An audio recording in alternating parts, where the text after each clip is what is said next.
Hello, welcome to this channel. आज के दिन पहले हम निफ्टी का वीकली एनालिसिस करेंगे, उसके बाद में निफ्टी का हम डेली एनालिसिस करेंगे। इसके लिए मैंने पहले वीकली का चार्ट यहाँ पे मार्केट का ओपन कर रखा है निफ्टी का।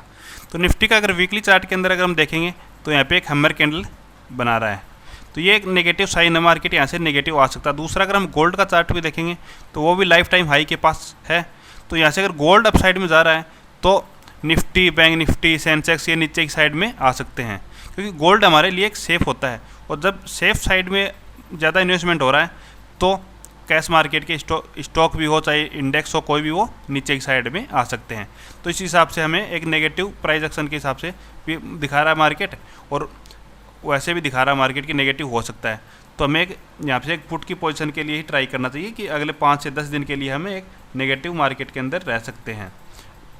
तो अगर अभी ये देखेंगे तो ये हैमर कैंडल बना रहा है। अगर हम पोजिशनल के हिसाब से ट्रेड करेंगे तो इस हैमर कैंडल का जो भी लो है, जो लगभग 22,500 के आसपास हमें लो मिलेगा यहाँ पे। तो 22,500 को जैसे ही ब्रेक करेगा नीचे की साइड, तो हम यहाँ पे एक पुट की पोजीशन को बाई कर सकते हैं, जिसके टारगेट हमारे ये दो यहाँ पे देखोगे ये कैंडल है, इसके आसपास का हमारा टारगेट रहेगा, जो लगभग हमारी 22,200 के पास में है। तो 22,200 तक का हमारा यहाँ पे टारगेट रहेगा, जो लगभग हमें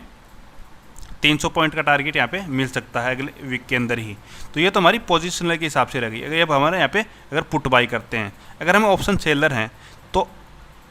तो भी हम यहाँ से एक कॉल को शॉर्ट कर सकते हैं, जिसका 22,800 से ऊपर की हमारी कॉल रहनी चाहिए, वो कि इससे नीचे नहीं, कि अगले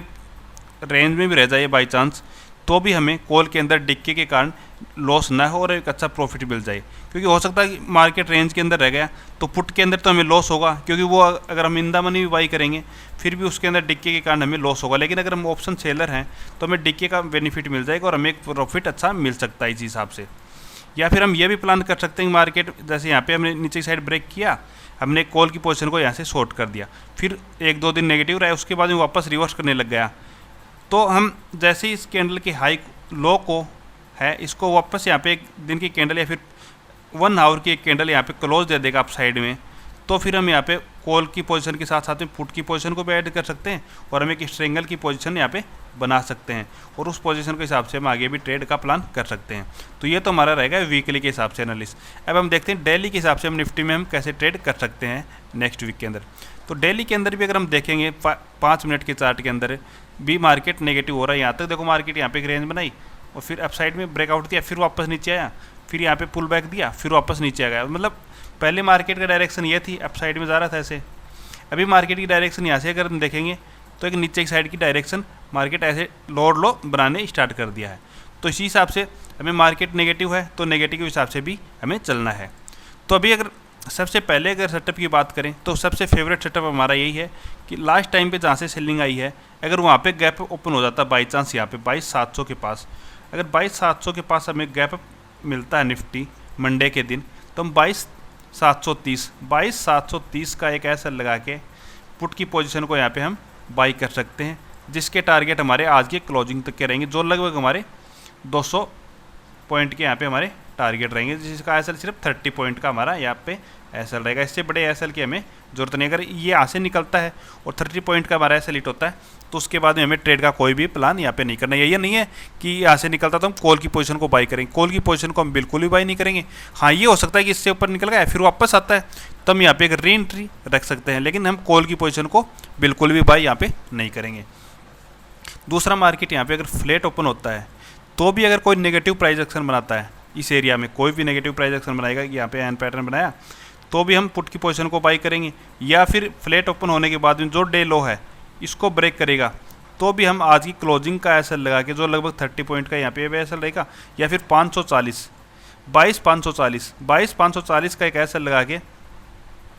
पुट की पोजीशन को यहाँ पे हम बाई कर सकते हैं, कि मतलब 22,510 पे भी कर सकते हैं, 500 भी कर सकते हैं, यहाँ पे जहीं पे भी अगर हमें मिलेगी हम 22,540 का एक एसएल लगा के पुट की पोजीशन को बाई करेंगे, जिसके टारगेट हमारे लगभग नीचे की साइड में रहेंगे 22,410 तक के हमारे इसके अंदर नीचे की साइड में टारगेट रहेंगे। अगर मार्केट गैप डाउन ही ओपन हो जाता है बाई चांस, तो हमें फिर कोई भी नेगेटिव प्राइस एक्शन का वेट करना है, वहाँ पे एक पुट की पोजीशन को बाई करना है। या फिर ये भी हो सकता है मार्केट देखो कल के दिन गिरा हुआ मार्केट है और फिर यहाँ से गैप डाउन ओपन होता तो प्रॉफिट बुकिंग हल्की फुल्की आ सकती है। अगर प्रॉफिट बुकिंग आती है तो वो 22,500 तक के आ सकते हो। 22,510 पे अगर हमें मिले गैप डाउन ओपन होने के बाद में अगर पुल बैक मिले तो 22,510 के ऊपर हम एक पुट की पोजीशन को बाई करेंगे, जिसका एसएल हम लगभग 22,540 का ही हमारा एसएल रहेगा। अगर हमें कल के दिन कोई कॉल की ट्रेड बनाते भी हैं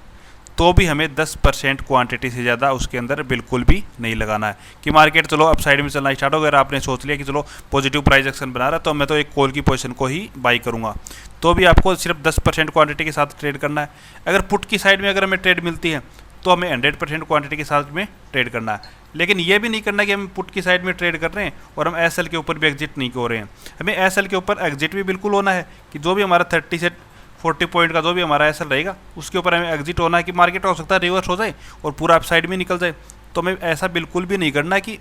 एसएल के ऊपर एग्जिट नहीं होना है कि मार्केट गिरेगा, हो सकता है बढ़ जाए, तो इसलिए हमें एग्जिट भी हमारे एसएल के ऊपर ही होना है और एंट्री भी हमारी उसी हिसाब से रखनी है। बिल्कुल बियरिश भी नहीं होना मार्केट के अंदर, तो हमें बिल्कुल बुलिश भी नहीं होना है। तो इसी हिसाब से हम ट्रेड का प्लान कर सकते हैं मंडे के दिन। Okay, thank you.